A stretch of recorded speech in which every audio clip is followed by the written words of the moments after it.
Merci de votre fidélité sur Gay l'Afrique Télévision. Nous décryptons l'actualité encore à ce jour. Mesdames et messieurs, nous vous disons bienvenue à ce jour enfin que nous puissions vous mettre au parfait de l'actualité. La situation sécuritaire dans l'Est de la République démocratique du Congo reste d'actualité au menu de cette émission avec Jeanine Touali, qui est un journaliste chercheur.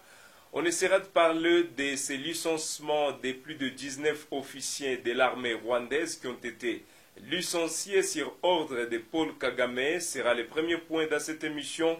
Le deuxième point, on parlera de ces renforcements des Arduf dans les territoires de Nyiragongo. La société civile de la province du Nord Kivu alerte dans ces coins. Et enfin, on parlera de ces Mouzalendo identifiés qui auraient ouvert les faits en direction du Rwanda ce jeudi 29 août 2024. Je reçois pour vous sur Gay l'Afrique Télévision, la télévision panafricaine, Jeanine Touali, qui est journaliste chercheur basé dans l'Est de la République démocratique du Congo. Bonjour Monsieur Jenny et bienvenue sur Gay l'Afrique Télévision. Pour nous, c'est l'honneur de vous recevoir encore. Bonjour David, merci à vous de nous associer justement à ces échanges ô combien patriotiques. Comment vous allez, Monsieur Jenny? Nous allons bien, nous portons très bien justement. La situation reste toujours compliquée, mais on est obligé justement d'être au-dessus de tout ça pour jouer les rôles qui nous reviennent. La situation dans la ville de Goma, d'une manière sécuritaire, qu'est-ce que les téléspectateurs Gay l'Afrique Télévision sont censés capter en ce début de cette émission?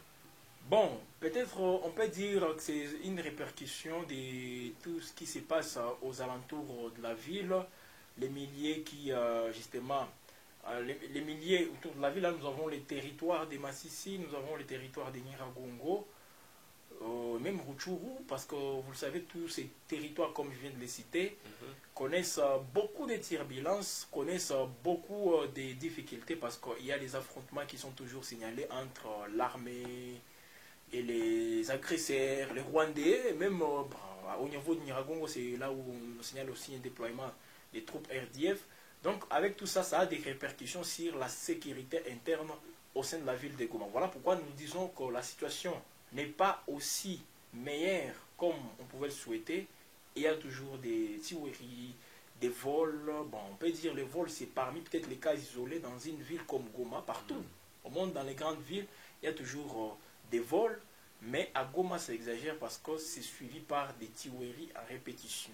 Et surtout des tueries où on exécute des gens, on cambriole des maisons, 40 voleurs qui entrent dans la maison et opèrent plus d'une heure en train d'opérer sans pour autant être inquiétés. Donc à Goma c'est compliqué et dans tous les quartiers, sauf les quartiers, les quartiers Les Volcans qui est réputé comme les quartiers beaucoup plus résidentiels où il y a justement les grandes institutions, les opérateurs économiques qui résident. Bon, je dirais peut-être les grands bureaux, quelques consulats, des ambassades, c'est au niveau du quartier Les Volcans. Mais là aussi, c'est là où les kidnappings s'effectuent beaucoup plus. Donc tous les quartiers, tous les 18 quartiers de la ville de Goma connaissent plusieurs défis en termes sécuritaires.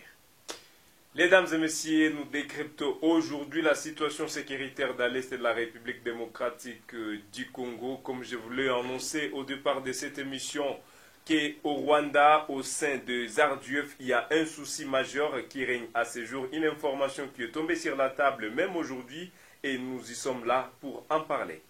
Son Excellence le Président de la République du Rwanda et commandant des forces armées rwandaises RDF a licencié des forces armées RDF, le général Martin Zabara, le colonel docteur Étienne Supérieur et subalternes, c'est-à-dire certains officiers supérieurs et d'autres subalternes. Il a également autorisé le licenciement et la résiliation des contrats de 195 autres gradés de la RDF, donc de la Force armée de la République du Rwanda. Cette décision tombe quelques heures après la grande rencontre de Paul Kagame avec les généraux et les officiers supérieurs des RDF pour discuter des priorités du Rwanda en matière de paix et de sécurité. Résilience, Discriminatory Force of Rwanda, République démocratique, République of Rwanda. Monsieur Jeanine Touali, pendant que ça chauffe dans l'est du pays, pendant qu'il y a poursuite des dialogues au niveau de l'Angola, poursuite des pourparlers au niveau de l'Angola, pendant qu'il y a plusieurs cas qui continuent à se signaler dans l'est du pays, au Rwanda, on signale le licenciement de plusieurs RDF, plusieurs officiers au Rwanda. Pour commencer, cela peut être dit à quoi que Kagame se réveille un certain matin et il commence à résilier les contrats de certains et licencier certains officiers. Bon, on peut analyser ça sous plusieurs angles. D'abord, c'est vrai, vous venez de contextualiser cette information. Elle tombe au moment où, c'est vrai, il y a les poursuites des affrontements en République démocratique du Congo et nous les disons tous les jours, ce sont les militaires RDF qui sont en train d'agir sous le label M23 dans l'est de la RDC. Ça tombe au moment où Kinshasa et Kigali sont justement en train de discuter autour de la médiation angolaise, bien que la réunion pourra continuer en début du mois de septembre. Alors déjà, le contexte lui-même prouve que le mal est profond au sein de l'appareil sécuritaire au Rwanda. C'est au-delà des RDF. C'est vrai, ça s'est fait dans les RDF, mais je pense qu'il y a quelque chose qui se trame autour de ça. Il y a justement ce qu'on peut appeler Anguille sur roche. Et Kagame veut éviter les conséquences plus néfastes pour lui. Parce qu'il est toujours... Il n'est pas naïf, ne vous en faites pas. Il est clairvoyant, Paul Kagame. Lorsqu'il voit la menace, il essaie un peu de l'écarter ou disons de la stopper le plus vite possible avant que cette menace n'atteigne toute une maison.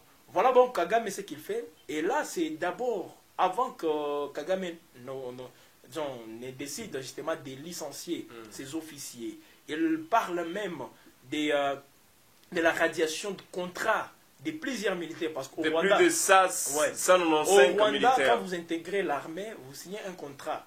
Justement, c'est un contrat de travail. Et on peut renouveler ça. Ça va dépendre justement de l'appréciation de la hiérarchie. Ça se fait au Rwanda. Alors, quand on parle de la radiation de tous ces militaires, ça veut dire le mal est profond. Tous ces officiers qu'on vient de licencier, donc c'était toute une branche avec les militaires avec lesquels ils étaient en train de collaborer. Alors, avant ça, il y avait une information qui a circulé. Les gens ont dit que ce sont des rumeurs, d'autres sont allés même un tout petit peu loin pour criser. Et c'est que nous aussi nous sommes en train de faire pour en savoir beaucoup plus. Mais il y a un mal au Rwanda aujourd'hui. Parce que dès lors que Kagame a envoyé des militaires en République démocratique du Congo pour venir combattre, des militaires qui sont tués par les Ouazalendo, qui sont tués par les FRDC, à un certain moment, au-delà d'avoir les familles qui peuvent ne pas être d'accord avec cette façon de faire des Kagame, mais ces familles manquent des choses à dire par rapport à ça. Mais ça se fait comment? Au Rwanda, même au sein de l'armée, il y a des officiers qui n'arrivent pas à digérer les décisions que Kagame prend à la compte justement de l'armée. Parce que c'est l'armée qui envoie la République démocratique du Congo. Ce ne sont pas les enfants de Kagame. Ce sont les enfants et leurs familles sont toujours au Rwanda. Alors comment ça s'est fait? Il y a une grogne au sein de l'armée. Les uns ont émis un point de vue pour dire à Kagame, en tout cas c'est très difficile de continuer toujours à envoyer nos troupes. Il y aura les temps où on manquera même les militaires qui vont rester ici au Rwanda en termes de défense du pays. Et Kagame n'a pas écouté ces points de vue et lui pense déjà qu'il y a quelque chose qui se prépare. D'autres vont plus loin pour dire il y a en tout cas un groupe de gens au sein de l'appareil sécuritaire du Rwanda qui veulent que Kagame tombe, qui veulent renverser Kagame. Et Kagame anticipe tout ça, il vient de radier. Il y a un général, il y a un colonel. Un colonel au Rwanda, ce n'est pas n'importe qui, ce n'est pas en République démocratique du Congo où on peut négliger un colonel, où on peut envoyer un général sur la ligne de front comme nous voulons. Au Rwanda, un général, ce n'est pas n'importe qui. Donc, comme il y a un général, il y a un officier, il y a un colonel, il y a d'autres, parmi les 19 hauts officiers de l'armée qu'on vient de licencier. Au-delà, il y a aussi d'autres qui viennent d'être radiés, d'autres militaires. Donc, c'est très compliqué si vous voyez les chiffres qui sont avancés, et ça prouve que dans l'appareil sécuritaire au niveau du Rwanda, le mal est profond et Kagame essaie un peu d'écarter tout ça. Kagame n'a plus confiance, il n'a plus confiance, il ne fait plus confiance à ces éléments. Bon, c'est pas est-ce qu'il y a déjà l'infiltration au Rwanda dans l'appareil sécuritaire? Il n'y a pas infiltration au Rwanda, mais il y a révolte. Il y a plutôt une opinion qui n'est pas d'accord avec celle véhiculée par les protégés du régime de Kagame, y compris lui-même. Alors, ces officiers, aujourd'hui, n'arrivent toujours pas aussi à partager certaines décisions, ils n'arrivent pas à comprendre certaines décisions. Alors, leur attitude pousse Kagame déjà à les taxer justement des officiers peut-être qui ne servent plus les pays comme il se doit. Alors, il les remplace pour y mettre d'autres officiers, mais à un certain moment, nous pensons que le mal est profond. Et moi, je le disais, les changements au Rwanda, si on peut souhaiter, parce que c'est la vie de plusieurs Congolais, si on peut souhaiter à ce qu'il y ait changement de régime au Rwanda, ça ne commencera pas en République démocratique du Congo. Ce n'est pas les FDLR qu'on va armer pour qu'ils viennent renverser le régime de Kigali. Les changements commencera au Rwanda. C'est au Rwanda qu'on verra ces changements. Alors pour que ces changements, si nous voulons qu'ils soient immédiats, il doit passer par l'armée, le RDF, l'appareil sécuritaire autour de Kagame. Mais ils ont voté Kagame, M. Jenny. Une chose qu'on n'arrive pas aussi à comprendre, Kagame a été voté à plus de 95%. En face de lui, il y avait qui? Qui était en face de lui comme challenger? Il y avait ses opposants. Est-ce que vous vous rappelez même des noms de ses opposants? Parce qu'ils ne pèsent pas entre Kagame et ses opposants.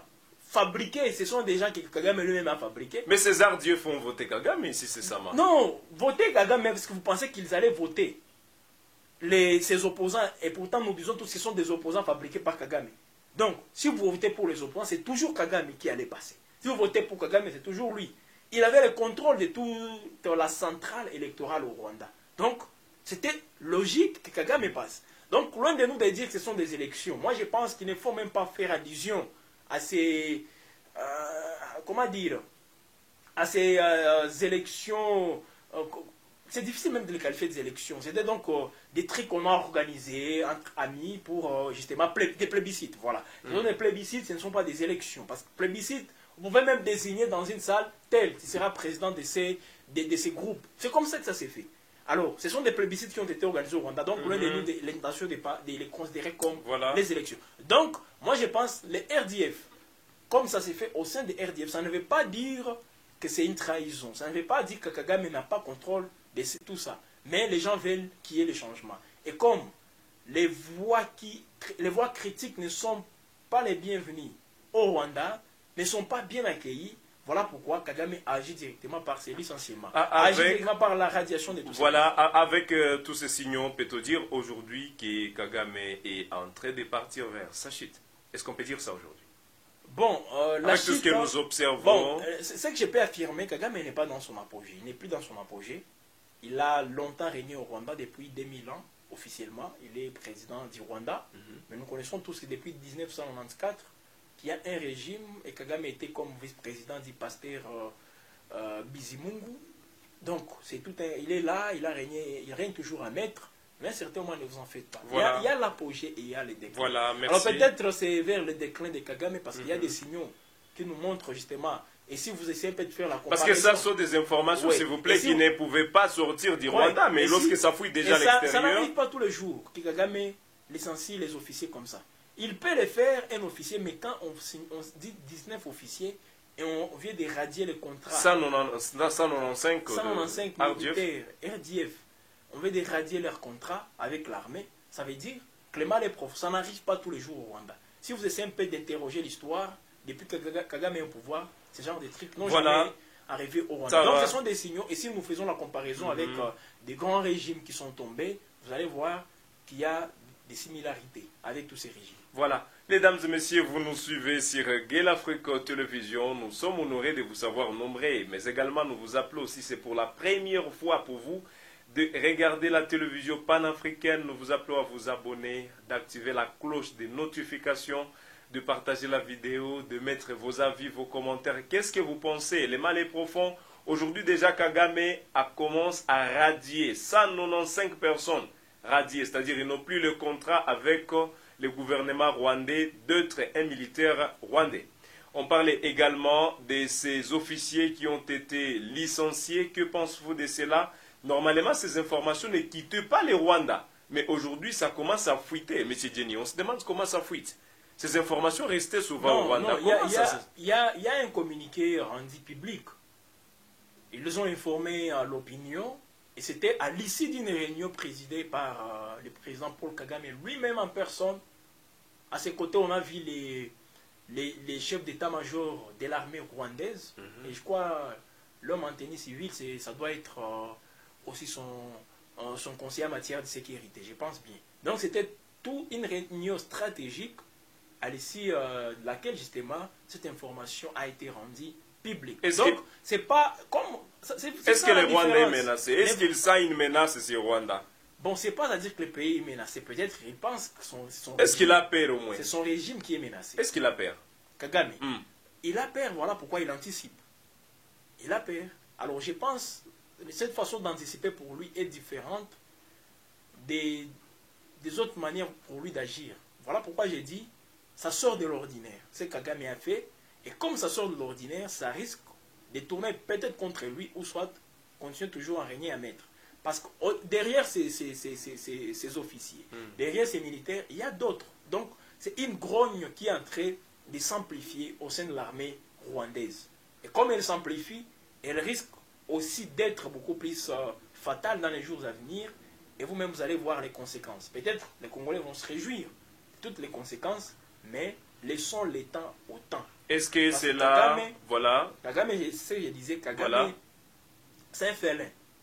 C'est un animal politique. Donc, il anticipe les événements. Les pires événements, il sait toujours les anticiper. Il essaie un peu de voir de loin. Donc, en fait, pas. Il peut se rattraper dans cette situation, mais c'est une première au Rwanda. Voilà pourquoi nous disons ça risque d'être beaucoup plus fatal. Les chances pour que ça soit fatal au Rwanda, à Kagame, et surtout à son régime, c'est que les chances, c'est à beaucoup de pourcentage par rapport aux chances de les voir justement s'en sortir indemnes. Pensez-vous que cela ne va pas créer une frustration au sein de ceux-là qui ont été licenciés? Bon, ça peut créer des frustrations, mais ne vous en faites pas. L'appareil sécurité au Rwanda, il a des services de renseignement qui jouent pleinement leur rôle. Ces gens seront toujours surveillés, parce que si une fois vous dites des frustrations, c'est qu'ils arrivent à agir aussi contre les régimes de Kagame, et là ça sera, on peut dire, une grogne encore supplémentaire, ça sera en tout cas une tension au sein même du pays qui risque quand même de créer ce qu'on appelle des putsch. Oui, est-ce qu'ils ont les nécessaires pour arriver à ça? Nous ne croyons pas. Voilà. Mais toutes les hypothèses sont possibles. Merci beaucoup. On va encore se rendre, on va alors se rendre dans les territoires de Nyiragongo, près de Goma, et c'est par là on pourra mettre fin à cette mission. Mesdames et messieurs, on parle de renforcement des personnes civiles, des personnes militaires dans les territoires de Nyiragongo. Monsieur Jenny, on ne sait pas si vous aviez déjà suivi cette information de la société civile qui alerte sur la présence des troupes rwandaises, mais également de civils qui traversent via le niveau de Kibumba.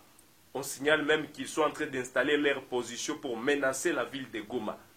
Est-ce que c'est vrai? Cette information s'est vérifiée?